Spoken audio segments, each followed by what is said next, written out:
Kisah Putri Orang Kaya, Raja Hering dan Pangeran Penyelamat.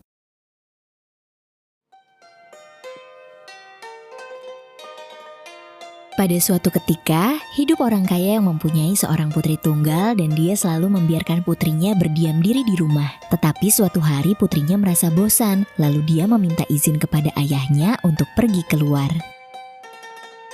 "Laksmi, aku bosan. Sudah beberapa hari ini aku tinggal di rumah terus. Aku ingin meminta izin kepada ayah untuk pergi keluar dan mencari udara segar di taman yang berada sedikit jauh dari sini."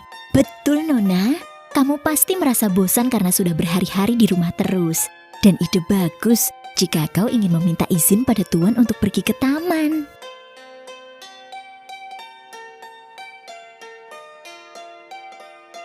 Tidak apa-apa putriku, sesekali kau boleh pergi keluar untuk bersantai. "Terima kasih, Ayah."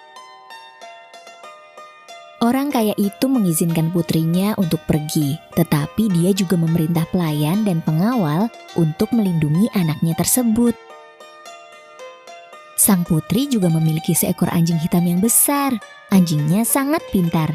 Kemanapun dia pergi, anjing itu selalu mengikuti. Di sisi lain, Raja Hering yang merasa bosan juga meminta izin kepada istrinya untuk sejenak pergi ke dalam hutan. Sayangku, tetaplah di sini dan jaga anak-anak kita. Aku akan pergi ke hutan sebentar untuk bersantai dan mencari makanan. Lalu setelah itu, aku akan kembali lagi ke sini. "Baiklah, sayangku."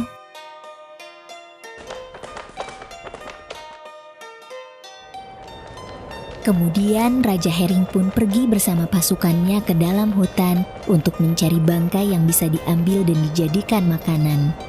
Separuh langit pun menjadi gelap, tertutupi banyak burung hering yang sedang berterbangan. Saat mereka terbang, mereka melihat putri orang kaya tersebut yang sedang menari dan bernyanyi di taman. La la la la la la la. Melihat sang putri, Raja Hering pun terbang lebih rendah mengelilinginya sambil berkicau padanya. Hei kau, hei! "Suara siapa itu? Hah, burung hering?" Kami sedang mencari makanan di sekitaran sini. Dan biarkan kami untuk memakan anjingmu. Sang putri sangat marah mendengar Raja Hering yang ingin memakan hewan peliharaannya itu. "Hei burung hering, beraninya kau berbicara seperti itu. Jangan dekati manusia.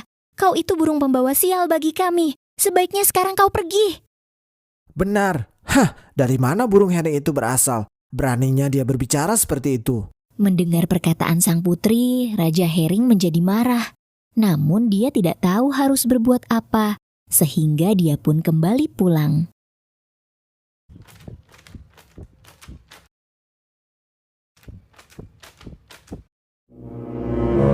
Ketika Raja Hering kembali ke sarangnya, dia bersedih dan masih merasa marah terhadap putri orang kaya tersebut. Lalu diam-diam, dia keluar tanpa ditemani prajuritnya. Dia menuju rumah putri orang kaya tersebut.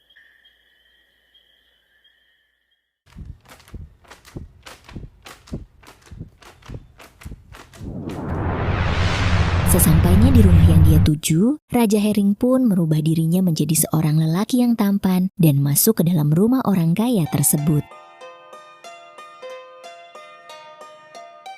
Salam Tuan, maafkan saya sebelumnya. Saya tahu saya hanyalah seorang anak yatim piatu yang miskin. Tetapi saya menyukai putri Anda. Dan saya melihat ketika dia hendak bermain di taman. Oleh karena itu, saya datang ke sini dan ingin meminta izin untuk menjadikan putri Anda sebagai istri saya. Apakah Anda merestuinya, Tuan? Raja Hering menggunakan tipu dayanya untuk membujuk orang kaya dan sang putri.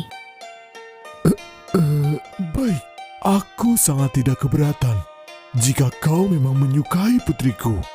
Dan ayo, segera kita urus pesta pernikahannya. Jangan sampai ditunda-tunda. Setelah merestuinya, orang kaya itu menikahkan putrinya dengan Raja Hering yang sedang menyamar. Lihat sayangku, ada banyak burung berterbangan di langit sana. Wah, indah sekali ya sayangku. Iya sayang. Setelah acara pernikahan selesai, Raja Hering meminta izin kepada mertuanya untuk membawa sang putri tinggal di tempat Raja Hering. Namun, sebenarnya Raja Hering ingin membalas dendam dan memakan sang putri, tanpa sang putri tahu rencana dari Raja Hering itu. Ketika mereka sampai di sebuah pohon cemara yang besar, mereka berdua pun duduk dan beristirahat di sana. Sayangku, tunggu aku di sini dan jangan kemana-mana. Aku akan mencarikanmu buah-buahan untuk dimakan. Baik sayangku. Raja Hering diam-diam keluar hutan dan merubah dirinya ke wujud asli. Lalu dia mengumpulkan para prajuritnya untuk bersama-sama memakan sang putri. Saat sang putri sedang duduk sendirian di bawah pohon cemara, Dewa Pohon Cemara berbicara kepada sang putri tanpa menunjukkan wujudnya. Hei Nyonya, kau sebaiknya waspada. Hah? Siapa yang berbicara? Kau harus waspada terhadap suamimu. Karena sebenarnya dia adalah Raja Burung Hering. Dan sekarang dia sedang mengumpulkan prajuritnya untuk memakanmu. Apa itu benar? Suamiku sebenarnya burung hering. Kau sebaiknya segera pergi dari tempat ini. Karena Raja Hering memiliki kaca hering yang punya kekuatan untuk mengetahui keberadaanmu. Segeralah keluar dari tempat ini. Kau harus pergi ke Laut Timur. Jika kau melihat pohon cemara lainnya dan sebuah goa, bersembunyilah di dalamnya supaya kau aman. Terima kasih Dewa Pohon, aku akan pergi sekarang. Sampai jumpa. Jangan khawatir, aku akan melindungi perjalananmu. Mendengar hal tersebut, sang putri ketakutan. Dia pun lekas berlari mencari pohon cemara lain di timur laut. Ketika dia melihat sebuah goa besar, dia pun bersembunyi di dalam sana. Adapun Raja Hering memimpin prajuritnya terbang menuju tempat keberadaan sang putri. Namun ketika dia sampai, sang putri sudah tidak ada di tempat itu. Kaca hering ajaib, tunjukkan keberadaan putri itu.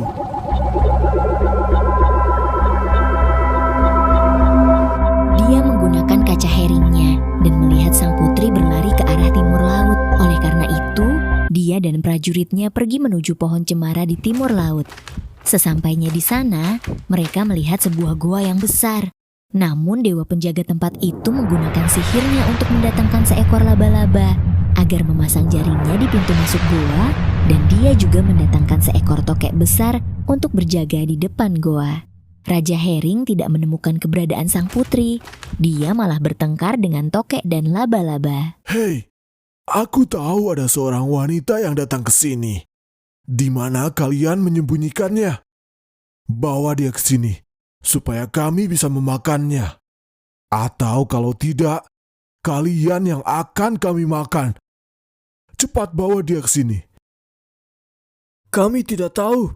Dan jangan coba mengancam kami. Meskipun kau Raja Hering, kau tidak akan bisa melukai kami.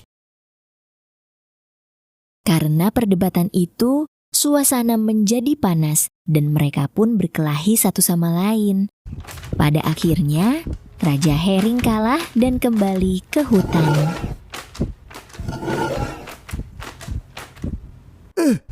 Pergilah kalian semua. Tokek kurang ajar. Nyonya, Raja Hering sudah pergi. Tetapi kau tidak bisa terus tinggal di sini. Kau harus pergi melanjutkan perjalananmu ke timur. Jika kau bertemu hewan apapun, mintalah bantuan mereka agar dia bisa menyelamatkan hidupmu. Jangan takut, ini pasti sulit, tetapi kau akan baik-baik saja. Putri keluar dari goa tersebut. Di perjalanan dia menabrak sebuah kuk sapi. Raja Hering membuka lagi kaca heringnya dan melihat sang putri berlari. Segera, Raja Hering membawa prajuritnya untuk menangkap putri. Melihat sekelompok burung hering mengejarnya, sang putri pun meminta bantuan sapi. Tuan sapi, tolong aku. Apa yang terjadi padamu? Raja Hering berusaha memakanku. Jadi tolonglah aku, Tuan sapi. Hah? Apa kau bilang? Baiklah kalau begitu. Kau bisa bersembunyi di dalam perutku. Ayo, masuklah. Baik, terima kasih Tuan. Kemudian sapi itu membuka mulutnya dan membiarkan sang putri masuk ke dalam perutnya. Hei sapi, apa kau melihat ada seorang wanita datang ke sini? Cepat serahkan dia pada kami. Kami yakin dia ada di sini. Aku tidak melihatnya. Sebaiknya kalian pergi saja. Kami tidak percaya. Kau pasti menyembunyikannya. Kawan-kawan, lawanlah para burung. Ayo lawan.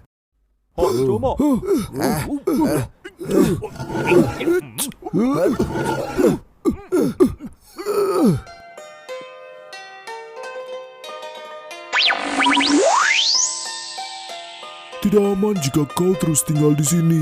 Kau harus melanjutkan perjalananmu. Dan jika bertemu hewan apapun, mintalah bantuan kepada mereka, sama seperti yang sudah kau lakukan pada kami. Baiklah, aku akan pergi sekarang. Selamat tinggal. Sang putri pun melanjutkan perjalanannya. Lalu dia bertemu sekawanan kerbau.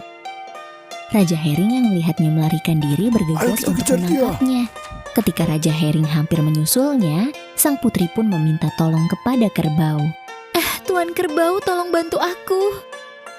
Jangan khawatir, aku akan membantumu. Kerbau membuka mulutnya untuk membiarkan sang putri bersembunyi di dalam perutnya. Burung Hering dan kerbau bertarung hingga terluka. Burung Hering masih tidak berhasil dan mereka kembali pergi.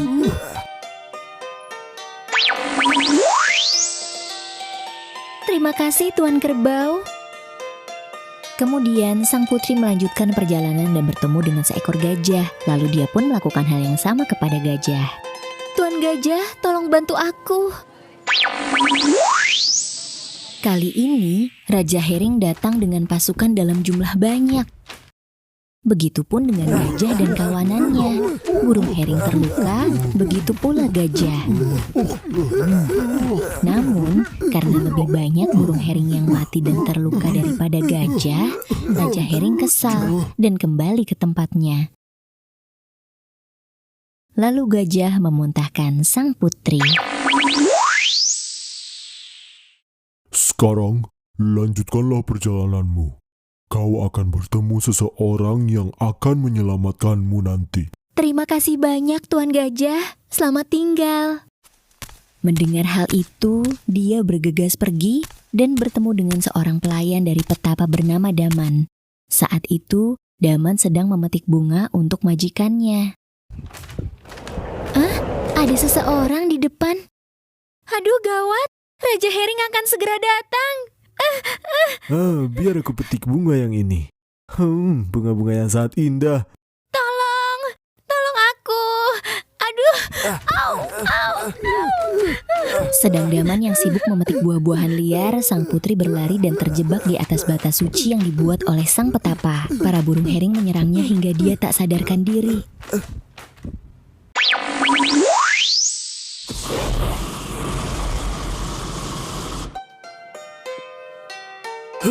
Kasihan sekali dia. Tetapi ini adalah akibat karena dia sudah menghina makhluk lain. Baiklah, aku akan membantu dia semampuku. Petapa itu membawa sang putri ke tempat petapaannya untuk menyadarkan sang putri. Petapa itu menggunakan sihir untuk menyadarkannya, tetapi dia masih tak sadarkan diri. Oleh karena itu, dia membawa sang putri untuk dirawat di sebuah petapaan sebelah barat sebuah biara. Dia menyamarkan sang putri menjadi patung yang diletakkan di antara patung lainnya, sehingga mereka tampak samar agar siapapun tak dapat mengetahuinya. Hei Daman dan semua binatang, dengar baik-baik. Biar kita saja yang mengetahui hal ini. Jangan sampai siapapun tahu dan masuk ke tempat ini. Jika aku tahu orang yang membocorkan rahasia ini, aku akan mengubahnya ke bentuk asli. Kalian paham? Baik, Tuan.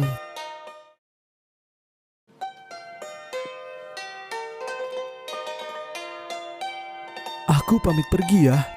Baik anakku, selamat tinggal. Di sisi lain, Ada seorang pangeran yang berpamitan kepada ayahnya untuk pergi mempelajari seni mantra-mantra dan kemampuan supranatural di kuil-kuil besar di hutan. Dia pergi ke hutan dan sampai di tempat petapaan sang petapa.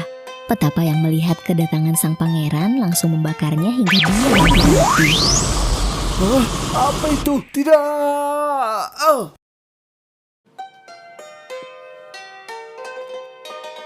Petapa itu langsung menyadarkan sang pangeran dan mengajarinya keterampilan sihir dan mantra kepadanya. Suatu hari, sang pangeran ingin pergi jalan-jalan ke hutan. Dia mengajak Daman untuk pergi bersamanya. Dia terus bertanya dan membujuk Daman tentang rahasia sang petapa yang tidak mengizinkan siapapun, termasuk dia, untuk pergi ke barat. Daman, kenapa petapa itu tidak membolehkan kita mengunjungi pertapaan sebelah barat? Apa ada yang salah? Aku tidak bisa memberitahumu, karena jika petapa itu mengetahui bahwa aku menceritakan rahasianya kepadamu, dia akan mengubahku menjadi kotoran sapi dan itu gawat. Oh, aku rasa itu sangat rahasia. Baiklah.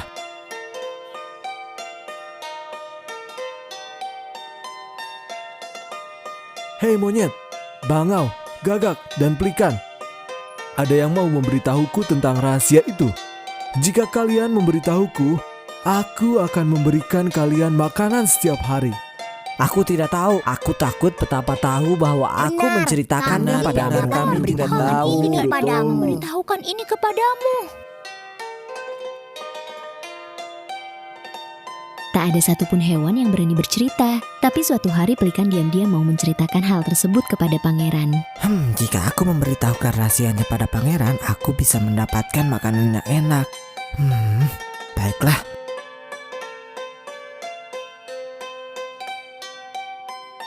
Yang mulia, jika benar kau akan memberiku makanan enak setiap hari, aku akan menceritakan rahasia itu padamu. Jangan khawatir, ceritakan saja semuanya padaku dan aku akan memberikan makanan kesukaanmu tiap hari. Jadi, ada seorang wanita cantik di petapaan sebelah barat pangeran. Hah? Benarkah begitu, pelikan? Tetapi jika kau pergi ke sana tanpa mengetahui caranya, kau tidak bisa mengenalinya sebagai manusia. Aku akan memberitahumu agar kau tahu caranya. Apa yang mesti aku lakukan, pelikan? Yang mulia harus pergi saat keadaan sedang tenang. Gunakan tanganmu untuk menunjuk ke dekat matanya. Jika dia manusia, maka matanya akan berkedip. Jika dia patung, matanya tidak akan berkedip. Karena patung-patung itu sangat mirip. Pangeran mengingat semua perkataan yang dikatakan pelikan, lalu diam-diam dia pergi ke pertapaan barat. Saat dia masuk, dia menunjuk patung-patung itu sesuai yang dikatakan pelikan. Wah, patungnya banyak sekali. Yang mana dia? Aku coba yang ini. Bukan ini.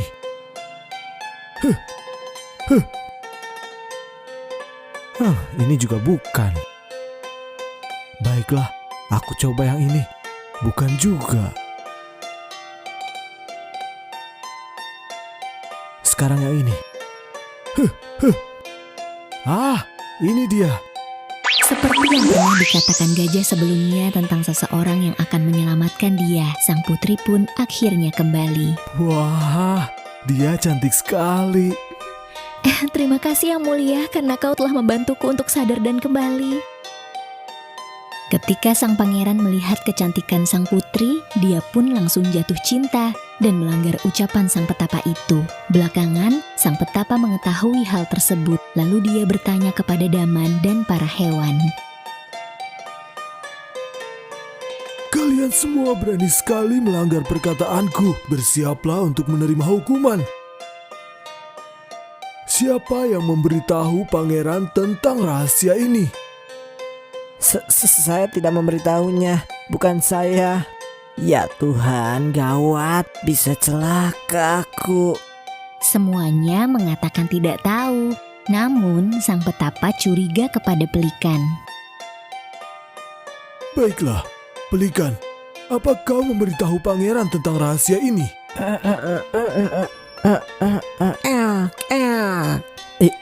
Iya petapa. Akulah yang memberitahunya karena aku sangat lapar. Kalau begitu, Mendekatlah kemari pelikan.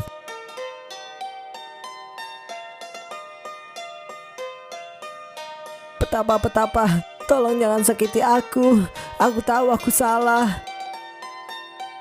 Aduh, petapa, aduh. Ini untuk kebaikanmu pelikan. Petapa, maafkan Aku aku, petapa. mencabut bulu di kepalamu agar lain kali kau tidak melakukan hal yang Petapa. sama. Aku tidak berani lagi melanggar perkataanmu. Petapa itu mencabut seluruh bulu di kepala pelikan sehingga bulu itu tidak dapat tumbuh lagi. Setelah sang petapa menghukum pelikan, dia langsung menjodohkan sang putri dan pangeran itu. Karena memang sebenarnya mereka adalah pasangan yang sudah diramalkan sebelumnya. Kemudian, sang pangeran pun sujud dan mengucapkan kata perpisahan kepada sang petapa.